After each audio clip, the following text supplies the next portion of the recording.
Welcome to the first ever Follower of One, I Work for Him Ministry webinar. Mike Henry joins us as the Follower of One founder. And Mike has a myriad of marketplace leadership history in positions throughout organizations all over the United States. Mike helps marketplace Christians integrate their faith and daily life. Mike hails from the Tulsa, Oklahoma area. Martha and I join you from the headquarters of I Work for Him in Southwest Missouri. I Work for Him is a connection ministry dedicated to unlocking God's purpose for you and your work. We're grateful that you've joined us this evening and hope that when we complete this conversation a little under an hour from now, you'll be blessed and challenged. Our goal with this webinar series is to tackle topics that the everyday believer at work needs us to tackle. Tonight, we focus on how do we minister? How do we serve people at different levels within our organizations? In other words, how do we serve, or I like to put it, minister? What do we mean by that? We're going to dig through what does serve, minister look like. How do we do this to our coworkers, our employees, our bosses, our clients, our vendors? Sure, Mike and I could have had this conversation in detail, but we decided to bring in some of the marketplace's best experts who are actually practitioners today in executing best practices in this area. Tony Dale is the founder of Point Health, formerly the Caris Group, as well as the founder of Sedera Health. And in the last 2 years, the founder and CEO of Force Cloud Solutions, Salesforce experts empowering business to accelerate growth. Tony joins us from the Austin, Texas area. Bonnie Mock is a certified leadership coach with The Crowning LLC. She's a certified Colson Fellow and a certified Blackaby Ministries International Leadership Coach. We welcome Bonnie Mock from the Phoenix, Scottsdale area. Bonnie Mock and Tony Dale, welcome, along with Mike Henry and Martha Brangenberg. We're glad to have you guys all here tonight. Hey, everyone. Thank you.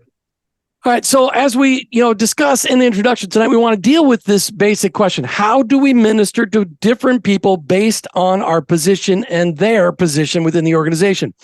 Bonnie, I want to start with you, because I think we all deal with a basic understanding of the significance of our workplace. But how do you see your workplace as a place of ministry? Bonnie Mock. Oh, thank you. I love this question. I love this topic because I got to live it. And let me start by saying I was a pastor's wife. So my whole world was in the church. And then suddenly, 15 years later, it was not. And I was put into a very large corporation, worked with all kinds of people. And I recognized within that very first week, that was my mission field. And before that, I never even thought that your workplace could be your mission field. I was thinking, what am I going to do now? Now I'm out working here in this secular environment. I thought I was made for ministry. And that is actually when ministry really began. So It's really living Christ in the workplace. And I can go into detail later on with your other questions, but that was my awakening was, wait a minute, this is my mission field. My family would actually call me a missionary to where the company I was working. It was mind blowing, and it shouldn't have been, but it was. I loved it. Tony Dale, what about you? How do you look at your workplace as a place of ministry? It's interesting that you asked that question from my point of view, immediately following what we've just heard from Bonnie, because I was actually brought up in this environment. My mom and dad, a doctor and nurse, were running a clinic out in Taiwan, and they didn't let anybody call them missionaries. They said, no, we're just doing what every believer should be doing, and that is we're serving Jesus where he's placed us. And so, they were placed within the healthcare sphere. And I grew up in that sort of environment. Subsequently myself becoming a family doctor and getting very involved with, training other family doctors across Britain and then across the world as what it looks like to really view your medical practice as an outpost of the kingdom of God. For me, the concept that it's all the Lord's. The earth is the Lord's and the fullness thereof, the world and all who dwell therein.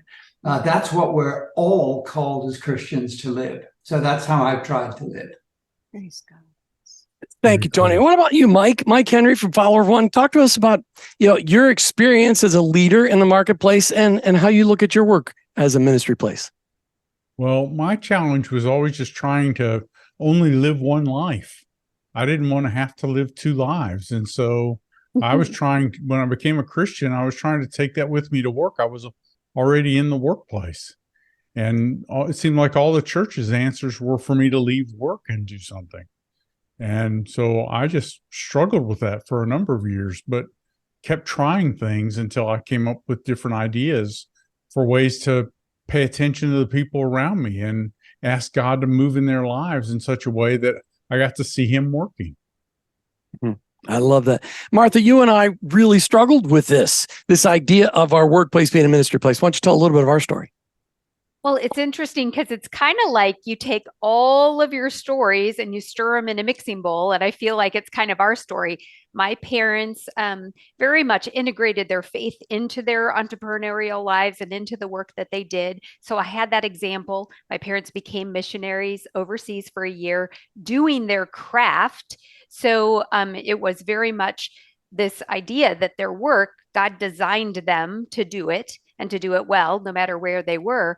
But Jim and I both thought we had this call to full-time Christian ministry as teenagers.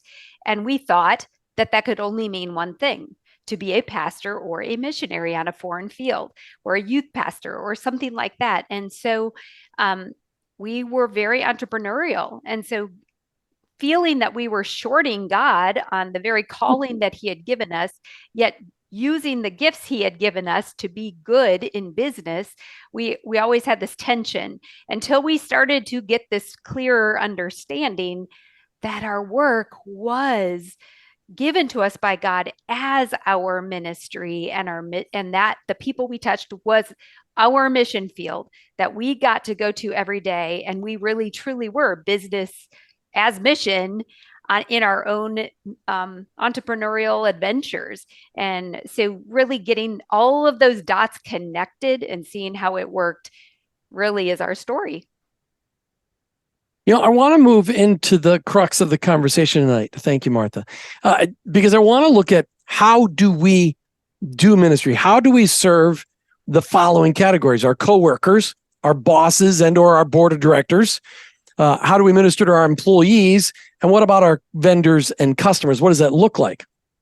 But I want to ask this question first. No, maybe I'll ask it second. I'll ask it second. Let's just start with coworkers. All right, because we've all had coworkers. Maybe right now we don't have any coworkers because we're at the top of the organization. But what is the best way to serve / minister? Because I believe minister is the same word as serving. What is the best way to serve our coworkers? Mike Henry. So I think it's just appreciating them, paying attention to them, and looking for ways to help them succeed and flourish in their life. And, maybe just remembering their kids' names and praying for their wives and their spouses, and, looking for ways to help people while we're working. All right. What about you, Bonnie Mock, serving your coworkers? Ooh, that was good, Mike. So I have no coworkers at this point since this is my company. However, I'm pulling from the awesome experience I did have. And what it was right along the same lines as Mike there. It is number one, or maybe number two, because abiding in Christ is number one. But number two, recognize that every person you encounter has been put in front of you by God. Because if you believe in his sovereignty and you believe his word where he says that he orders our steps, if you believe in Joshua, when Moses passed away and Joshua was taken over, and the Lord said, every place your foot treads, your soul treads, the sole of your foot treads, is territory I've promised you. So when you go into your workplace with the mindset of this is territory God gave me, this is someone he's given me to encounter, you love them with the love of Christ. You listen to them. You get familiar. That relationship builds. You know them as their families. They open up when they see that you're a safe place.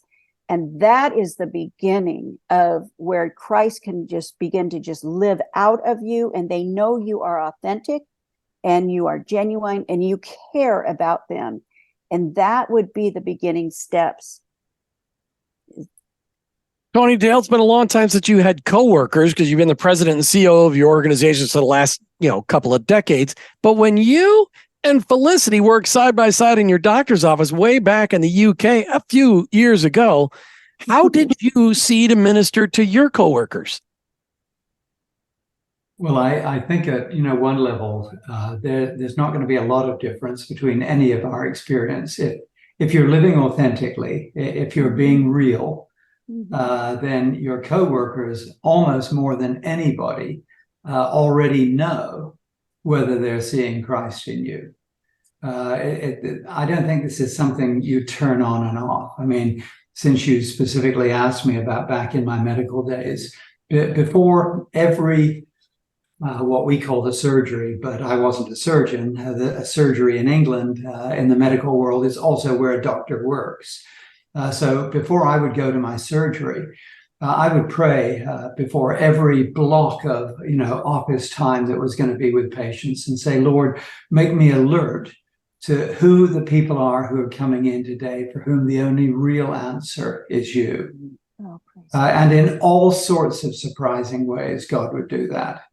And it could be anything from, we had a 6-week period where we saw someone give their life to Christ every day in the doctor's office, to, the more common experience where it might be, weeks or sometimes months where you felt like there wasn't that much opportunity. And yet all of a sudden God opens something up because you're just seeking to live for him.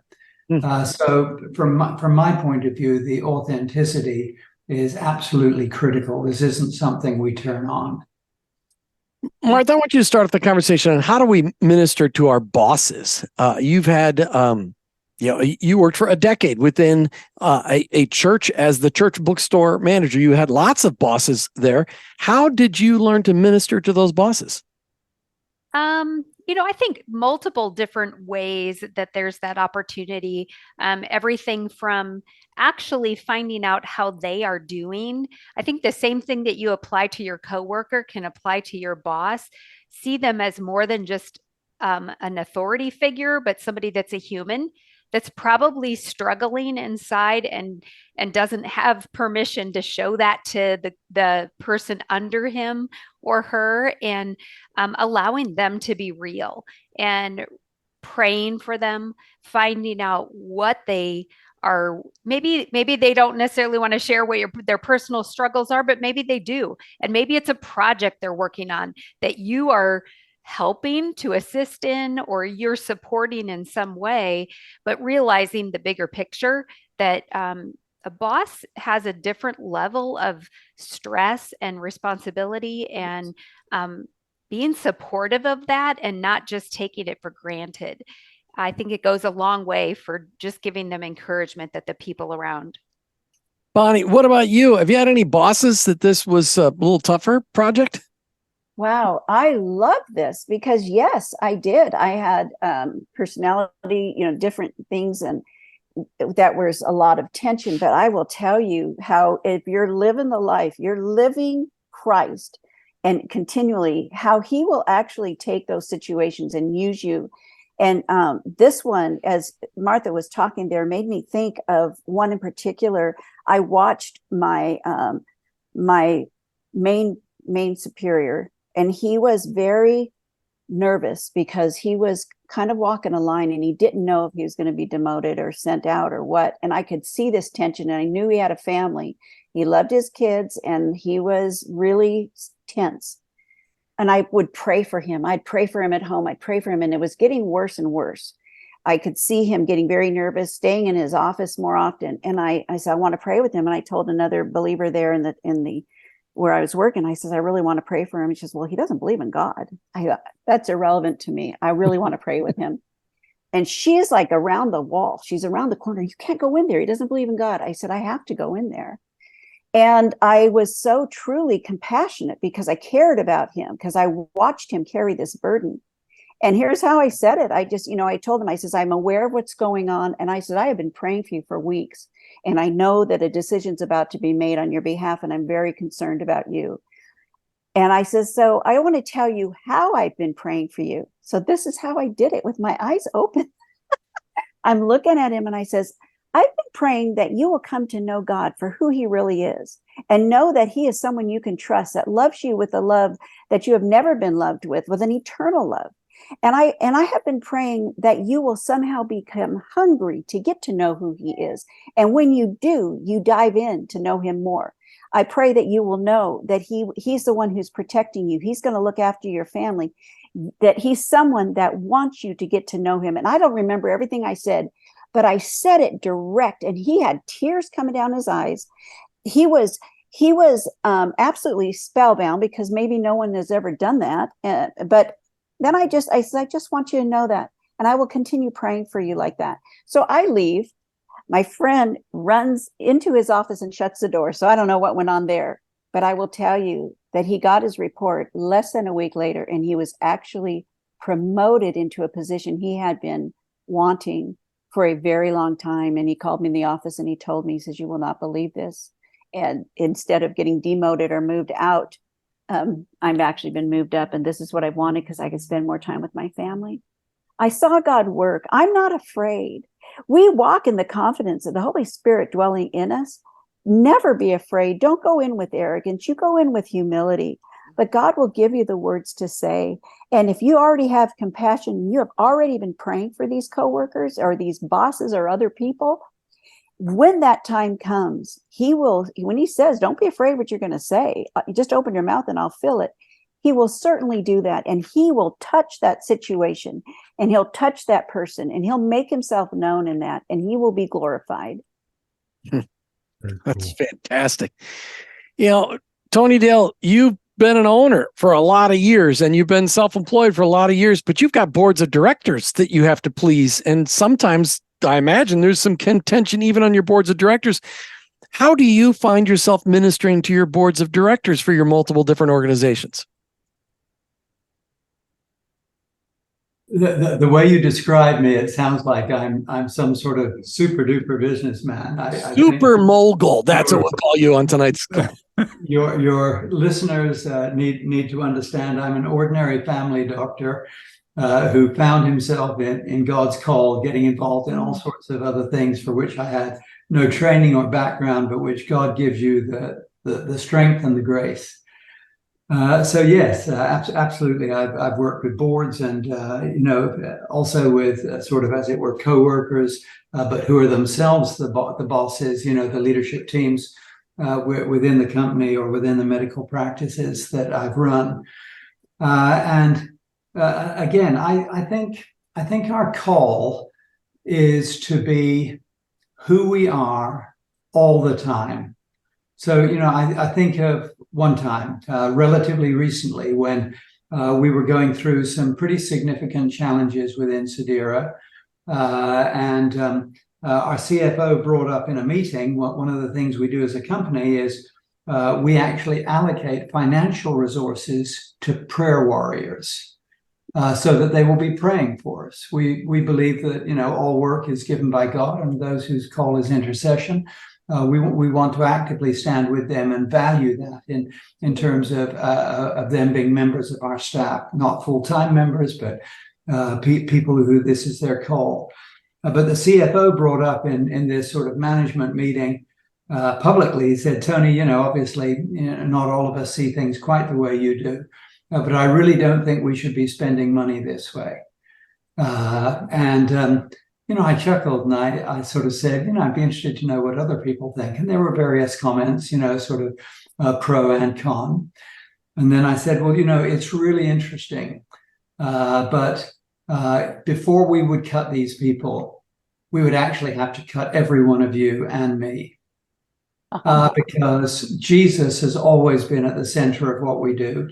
And if we're not prepared to acknowledge that openly, it's very clear from his word that he may not be willing to acknowledge us openly either. Yeah. And I said, unfortunately, although I know this is a really severe financial situation at the moment, that is not something I would cut. I'd rather that we cut our own salaries, which, I won't sort of go into any of the specifics, but that would be more appropriate at this point in time. Now, God has done extraordinary things. I mean, from that particular story, which is maybe 18 months ago, to where God has put us now, where we've recently gone through a merger, and the value of the company from that time to this has maybe doubled, or maybe more than that. I don't know. That those aren't necessarily things, again, that you need to be too specific about. But there, the context now would be the relationship with the board. And there's a really good book out there by Greer, what's his first name, the head of Hope International, called The Board and the CEO. Or maybe it's the CEO and the board, whichever way. But because I found myself in both positions, I've realized how important it is that your communication with those who are responsible for you, because at that point I was also acting as CEO of the company and not just chairman of the board. And so I was very much under the authority of the board, that we had to be equally open in the board. I remember, over a period of time, I mean, this is just a sort of function of how organizations, they sometimes mature and get more crusty, less authentic, less real.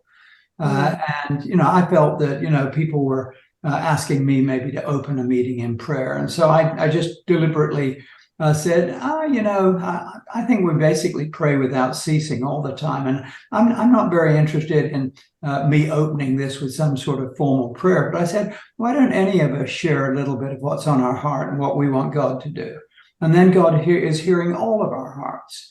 And so what you're doing is you're creating a teachable moment where whoever you're working with and wherever they are on their spiritual journey, you're seeking to make it easier for them to open up to the presence of Jesus in what's going on.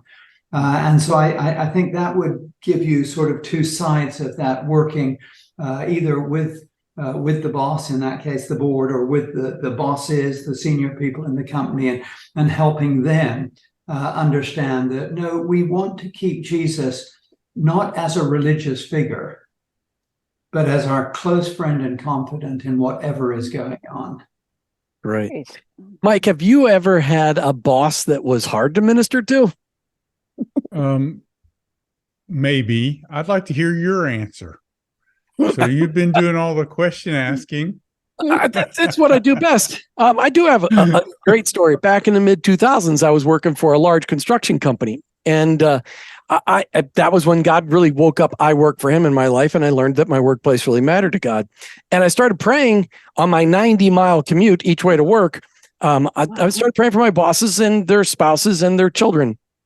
And I had 4 bosses, all of which operated in different levels within the organization. It was a huge development construction company. And my one boss that I dealt with, I had 2 bosses I dealt with the most. And one of them, we were on a road trip. We had talked about Christ a lot.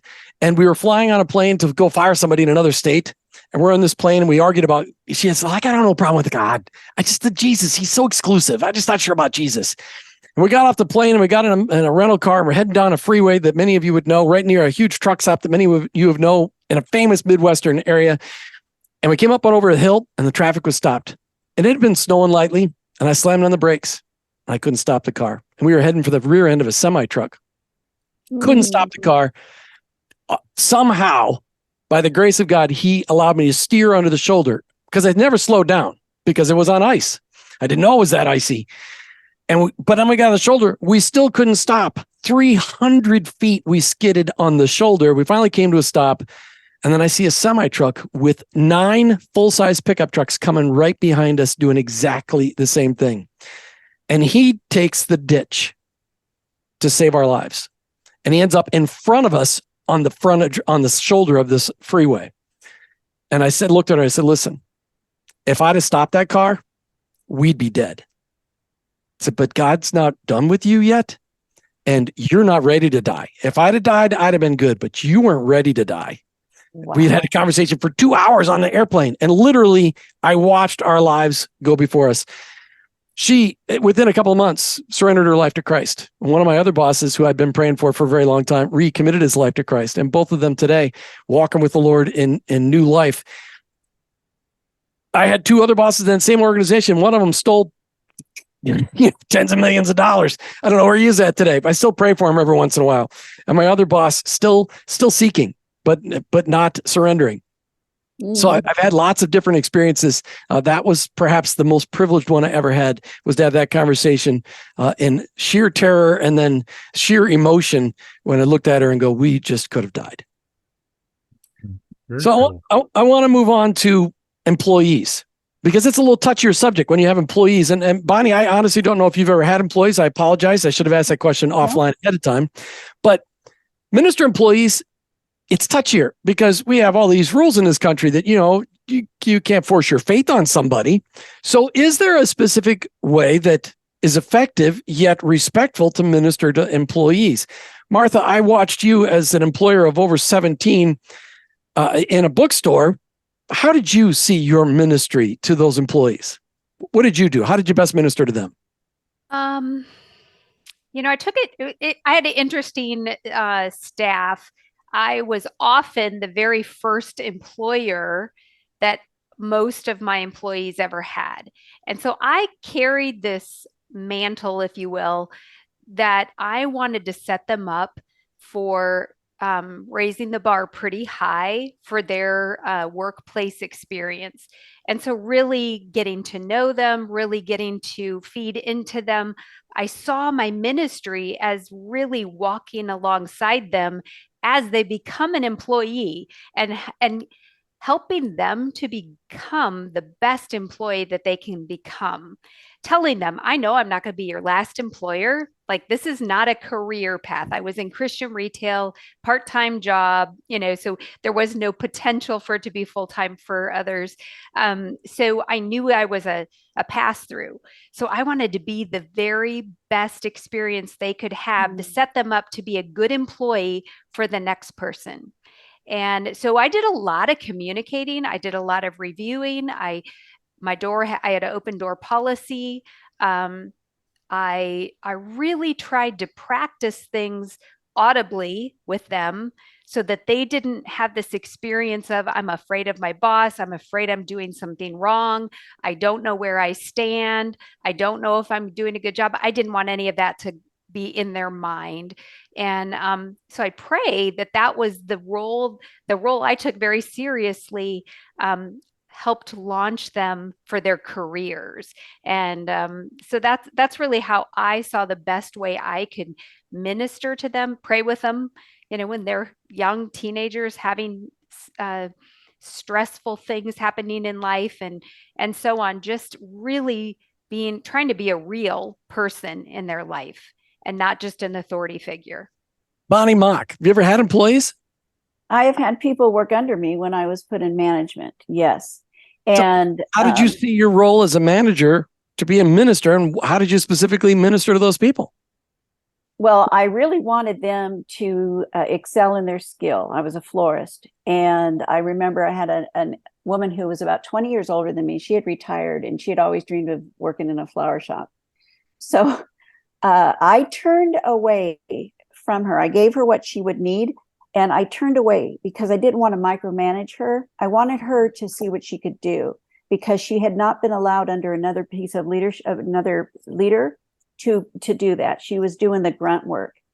But I knew she had this desire. So what I was doing was hopefully showing her the love of Christ in allowing her to just go ahead and be free to do this. I literally wouldn't look because I know I would have been nitpicky.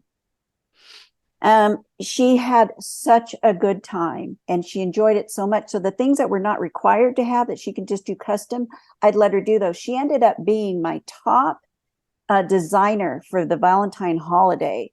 And she knew I was a believer, and it's the grace of God.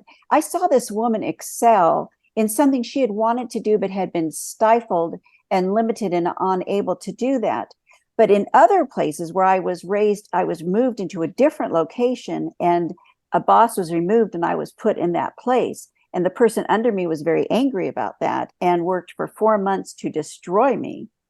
And I had prayed and prayed and prayed over her. Eventually, I was told from the corporate level to leave there because they felt this was harassment that I could actually report, but I didn't.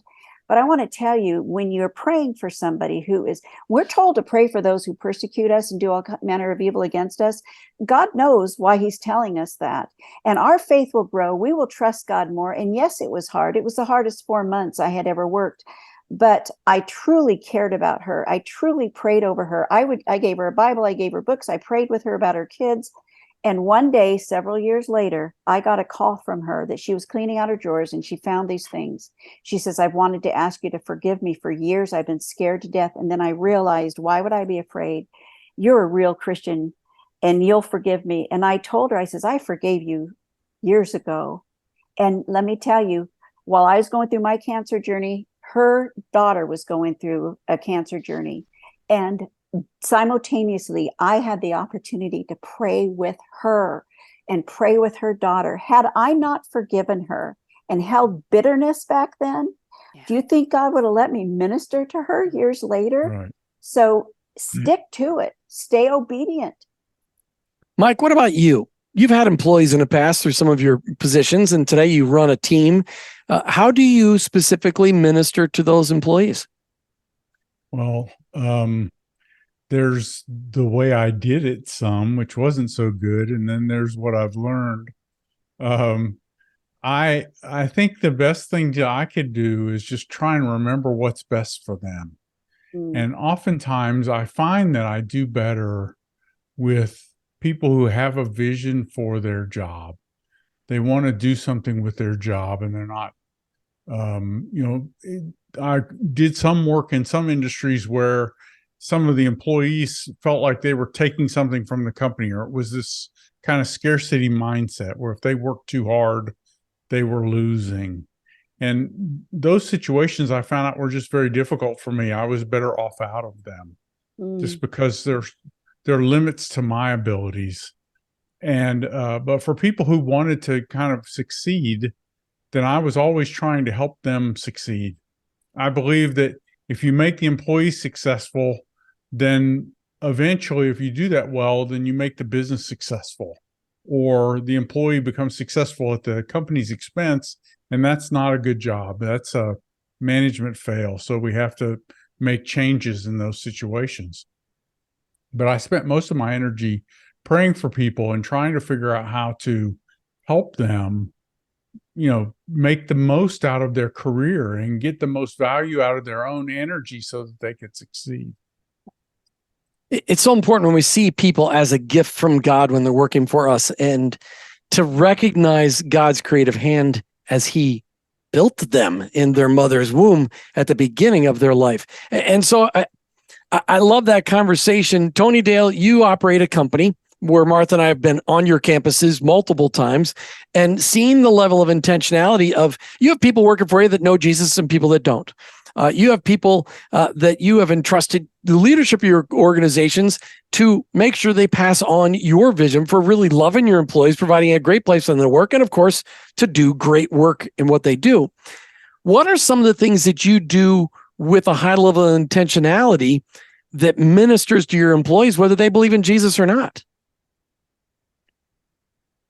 That's a really good question, and I'm not sure necessarily how effective we are, but I think the intentionality you're describing is really important. So let me first of all go back and give an example with the patients, because when I was working, in clinical medicine, obviously there are a lot of professional sort of ethical issues about sharing your faith coming from a position of power and authority over the patient, that type of thing. And, people perhaps being offended with the idea that doctors would share with their patients.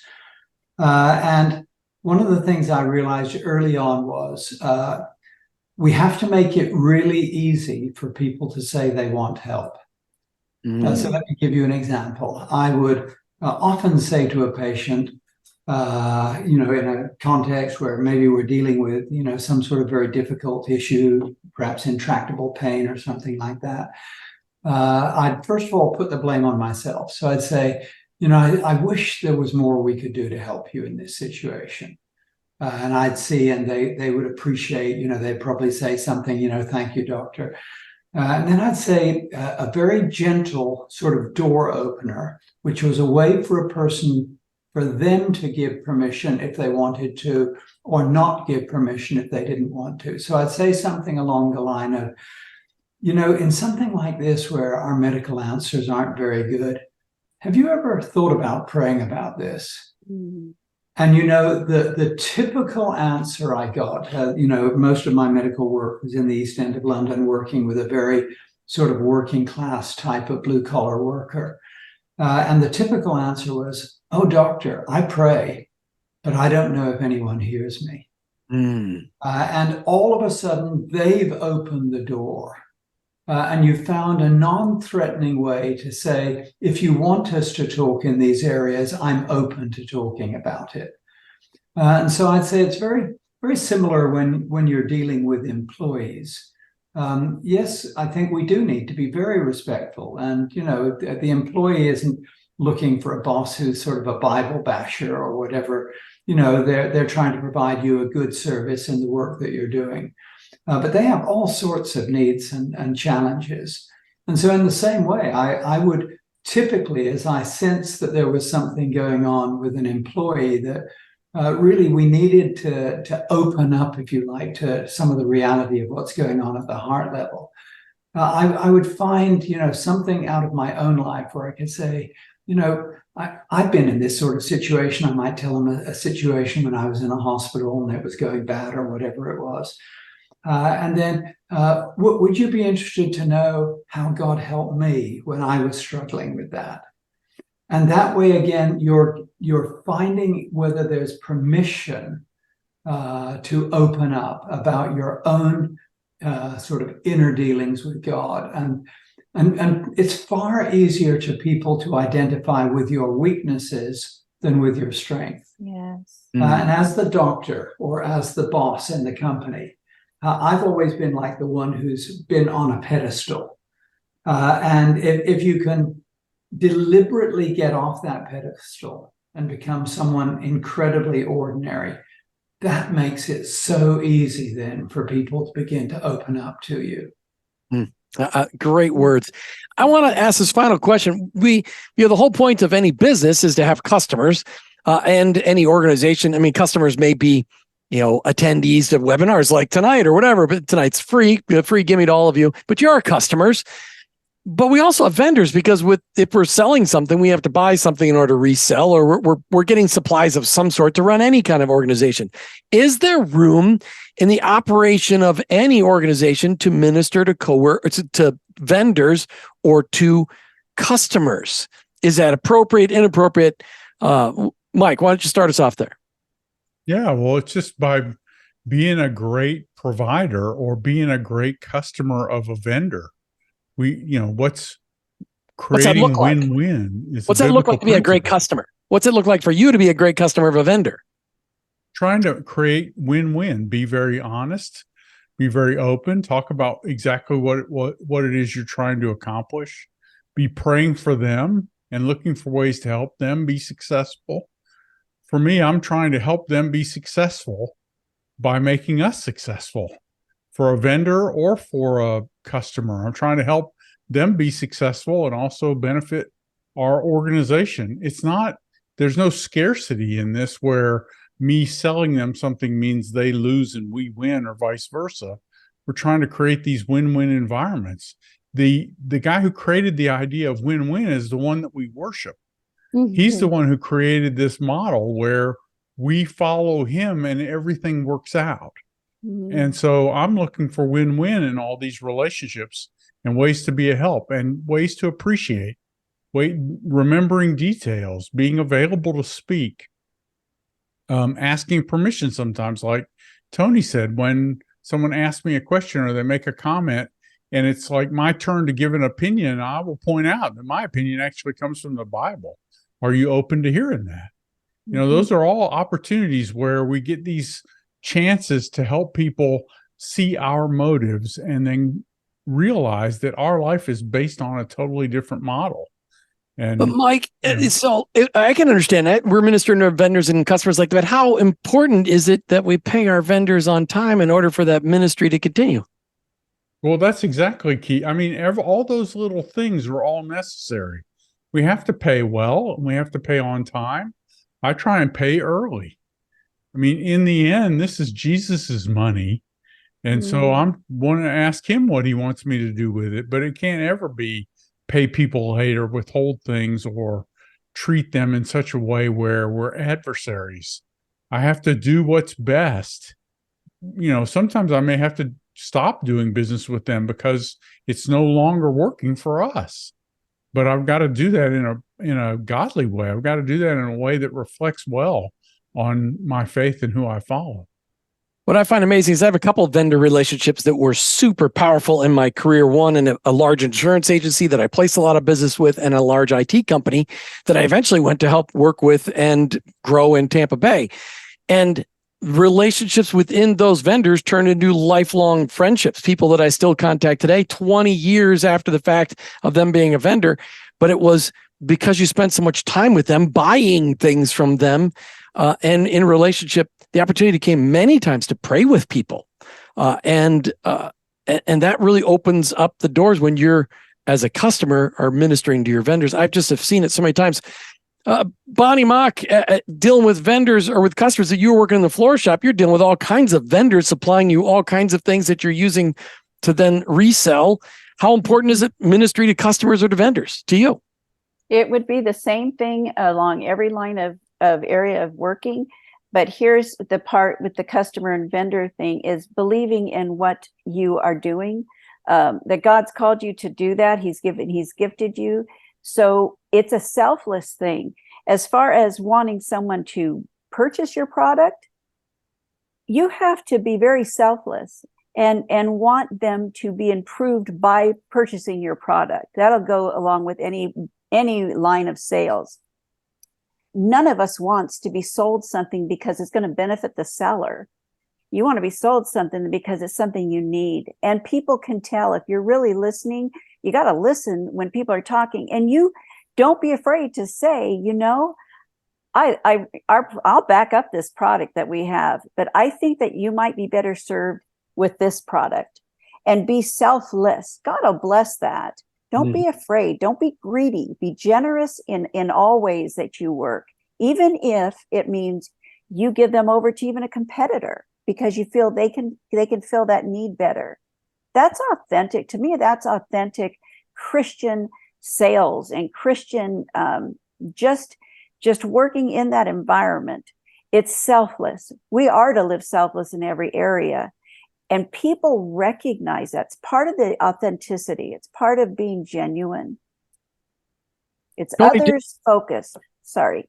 No, it's fine. You paused. I jumped in there, of course, because that's empty space. Tony Dale, you've got all kinds of vendors and customers, depending on your business that we talk about. How do you see your role as CEO and founder in those relationships with some of those significant vendors and customers? Have you found yourself having the opportunity to minister within those relationships? If we're listening to the Holy Spirit, there's always going to be opportunity. I don't mean by that every conversation has to have opportunity. I just mean God is going to create opportunities where you had no idea there were any. I loved what Bonnie just shared. It reminds me of Miracle on 34th Street, where I guess Macy's was sending them, Father Christmas was sending them to, the store down the street. There are all sorts of ways that we can treat vendors with real dignity. And I guess because of the sort of work I've done with patients and, the way the Lord's dealt with me, I've always been very aware that our vendors have needs just like we do. And so those will come up and bubble to the surface at times when you might least expect it. You asking this question has made me think of a time where I was talking with someone who's, very effective in sales and was looking to bring us a new sort of package to work in some of our sales areas. And but he wasn't his normal self. And I just said something to him to that effect, that he didn't seem very happy. And he immediately began opening up about what was going on with him and his wife and the challenges. And literally, he was in tears. Now, I think what that implies was that there had already been a safe environment created where that didn't seem weird or strange to him. He knew that he wasn't just a salesman selling something to us, but he was a person who was important to me. And I think that comes back to, what I've heard one way or another right throughout this talk, which is if we're authentic, open, real, you'll find the Holy Spirit prompting you, and there will always be opportunities. But Martha, in retail, where most of your customers were church-going people, did you ever have a customer that was just a little hard to minister to? Oh my goodness, yes. I remember actually when we had our chain of insurance agencies, Jim, you back then I would often have very unhappy customers, mostly because they didn't pay their bill and they got themselves into an issue with being past due, and they take out their frustration on the person on the phone. And I remember you telling me that I didn't first of all, try not to take it personal, but I do because I care about everybody. But also that people didn't have permission to talk to me in a nasty way. And so I kind of went in with a little bit of backbone about that, because people, when they're unhappy, they're going to take it out on people. But one of the things I kind of always have had in the back of my mind is when I'm working with someone, especially in customer service, I want to leave them in such a way that if they showed up at a Christmas party that I was at, that I'd be okay seeing them face to face. That I've resolved it in a healthy enough manner that I wouldn't be wanting to leave the party or go to the other side of the building or whatever to avoid that person because it had ended up not good. So coming to realizing that people, sometimes they take their frustrations out on the people that they can walk away from, after the event, and they're frustrated about something that doesn't have to do with you. So I would just try to honor the process and love on them, even if they were wrong and I had to correct them, but be able to see them again and invite them back as a customer again, without alienating that situation. One of the greatest ministry lines, Martha, you ever gave me was hurting people hurt people. And when you see people who are hurting people around them, you realize that they're hurting. And as I've said many times in the last several days, well, in each one of us, we're like onions, or we're like ogres. Ogres have layers. Onions have layers. Ogres have layers. We're all like Shrek in some sort of way. And deep inside those layers is hurt that we've wrapped around those layers in order to provide just denial. But sometimes that comes out in incidences, and that's an incredible opportunity for us to do ministry. I want to get a little controversial or challenging in our next question as we start wrapping up here. Just 13 minutes to go.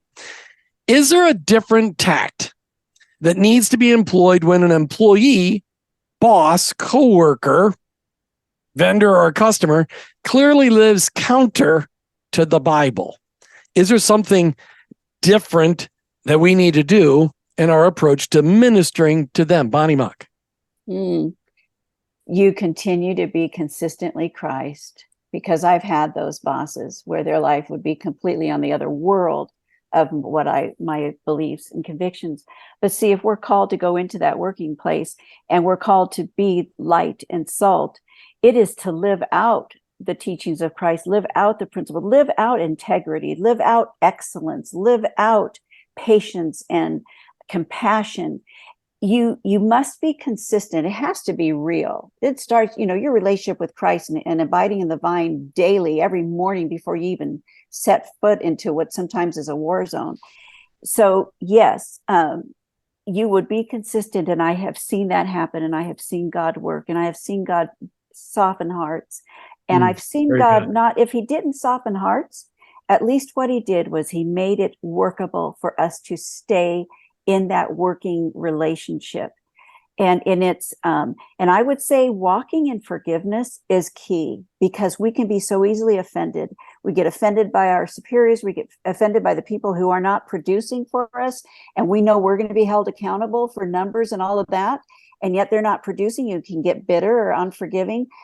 Think about just in your own life and relationships. You expect people you want people to first ask for forgiveness. No, walk in forgiveness. Hmm, Let good God words, deal Bonnie. with it. So that's my point.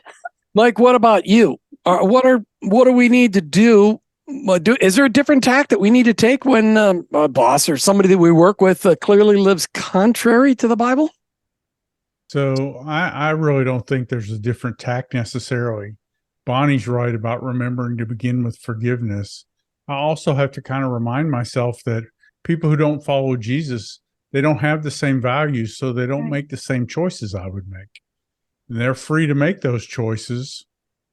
And my job is to choose what I'm supposed to do in response to that. But always the Jesus answer is forgiving them, turning the other cheek. I don't want to be offendable. I want to be the person that Jesus has me coming back in there again tomorrow. Tomorrow I have to come to work here again.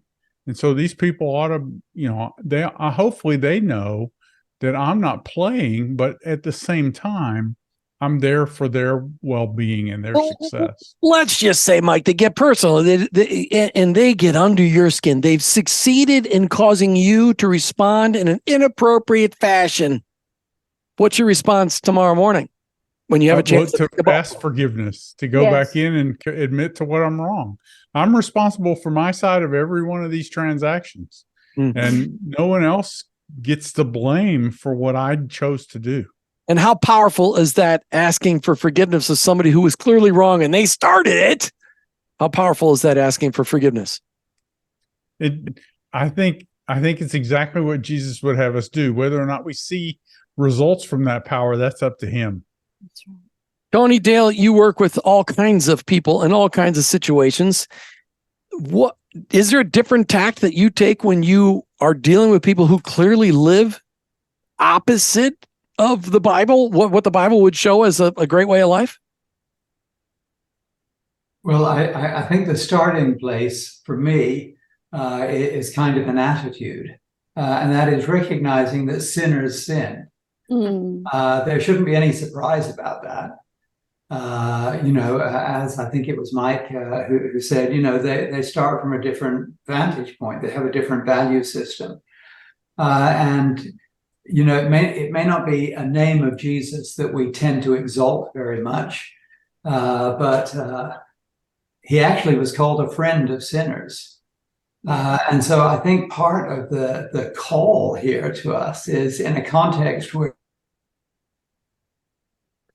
And Tony cuts out right in the middle of a great conversation. Sorry, Tony Dale. I'm assuming that it got really cold there in Austin, Texas, and that's why you froze up. I want to go on to another final. I really want to open up the conversation. Tony, we lost you there for a minute, so we're gonna have to move on. But it was a great point. Basically, what you're saying is that we got to stop expecting people who don't believe in Jesus to act like people who believe in Jesus, but to make sure our responses are Christ-like responses. And if we screw up, like Mike said, just to ask for forgiveness. All right, I want to open up. Are there any questions from the audience that you'd like us to address before we close out? We've got 7 minutes before we're done. We want to give you a chance, before we give everybody a chance to close out their thoughts of the evening. Is there anybody out there in the audience that has a question that you'd like our panel to answer? You can click on the question and answer button and pop one in there if you'd like. And if there's one, we'll deal with it. Anybody else have any comments on, dealing with somebody who is counter? Martha, have you had that issue where you had somebody you're working with that their life just looks so different than Jesus? And was there a different tack that you took in order to keep him a friend, not alienate him, have an argument? What did you do? All I can think about is like when we would diffuse people that were having problems with insurance, and really just loving them through the process and trying to get them to change, not necessarily the way they live, but in that moment to take a deep breath. The things that I would want somebody to say to me if I was upset or stressed or feel like I was in crisis, maybe I'd had a car accident, and just say, is there anything that I can do to help you feel better about this situation? And really just trying to diffuse them with the love of Jesus. We don't always have to start with that, but they can see it in us.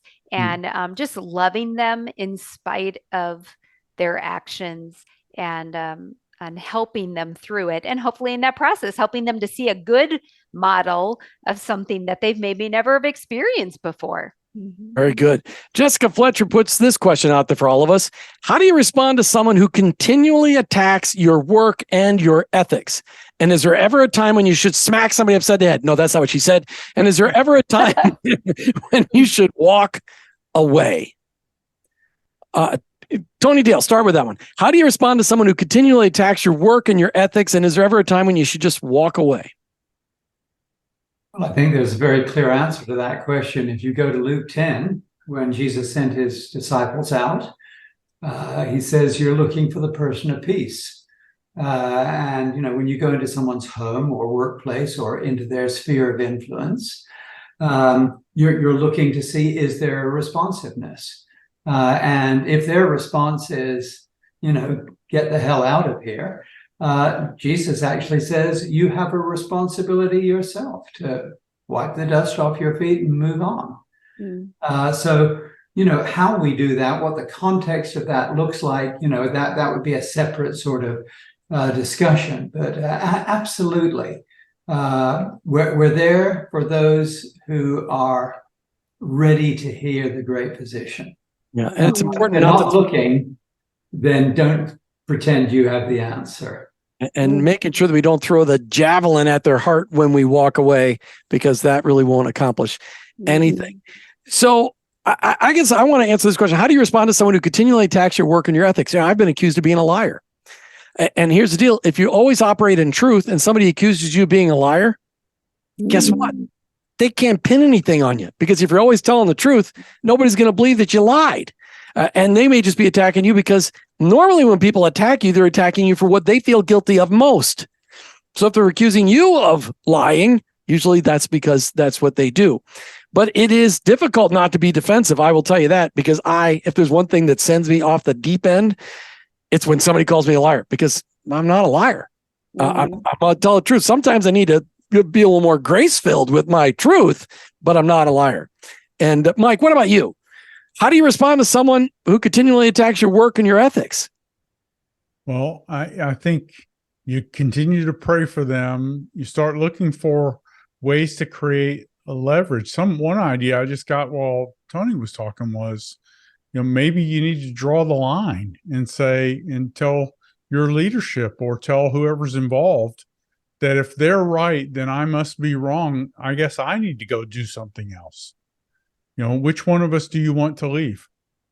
And, you know, to ask that question, because if they don't give you any ability to create a win-win environment, then I think you have to either draw the line or leave. One of my last jobs, I had some employees who interpreted everything I did as being directed at them and being negative toward them. And their reports were negative about me. And it ended up that I got asked to leave. And the lesson that I learned was I should have quit. I should have left there before, instead of trying to persist through all that tension. And, you know, because that was a no-win situation. Like Tony said, I was continuing to show up at this place where I wasn't welcome. And so, you know, I needed to make a change. And eventually my employer made the change. And so I trust God and all that. And got up the next morning and did the next thing. God freed your future and set you on a path towards followerofone.org. Bonnie Mock, is there ever a time you should walk away? I would say this, that God always makes a way of escape. And every trial, there's something we're going to grow through. So what I did, because that 4 months was really, really brutal for me, I sought God continually. What am I to gain? What am I to not gain? What am I to learn through this? And I hung on to his leading, and he eventually, in one phone call, removed me. Now, I'm not saying that that's how everyone should do it, but that's what he called me to do. And then I saw the rewards and the gifting of this woman later on connecting with me, and I was able to minister. But so for the most part, I would just say follow the leading of the Holy Spirit, and he always makes a way of escape. That's a promise he's given us. So Very powerful. All right. As we close out this evening, I'd like one sentence answers to this question. What is a final word of encouragement you'd like to leave with our audience tonight about how do they set forth in really executing ministry in their workplace? One sentence. Mike Henry. So just putting other people first, trusting God that he's put you there to make a difference in the lives of the people that you interact with every day, and asking him, I talk about, here I am, punch in. Now, what do you want me to do, Jesus? Tony Dale. When Tony gets unfrozen, we'll go back to him. Bonnie Mock, final sentence. One, a word of encouragement to our audience. Word of encouragement. We are called the sent out ones. Let's be Christ where he has sent us. Martha. Love those around you. They are your neighbors. And that is the commandment that we've been given. Praise God. Your workplace is your mission field. And in that mission field, you and me, we may be the only Jesus our coworkers and employees and bosses, vendors, and customers may ever meet. I want to thank you all for being with us tonight. We're honored to just deal with this conversation. If you'd like to have further conversations with us, you could certainly email me at jim@iworkforhim.com, jim@iwork4him.com, or email Mike Henry at mike@followerofone.org. Good night. Thank you.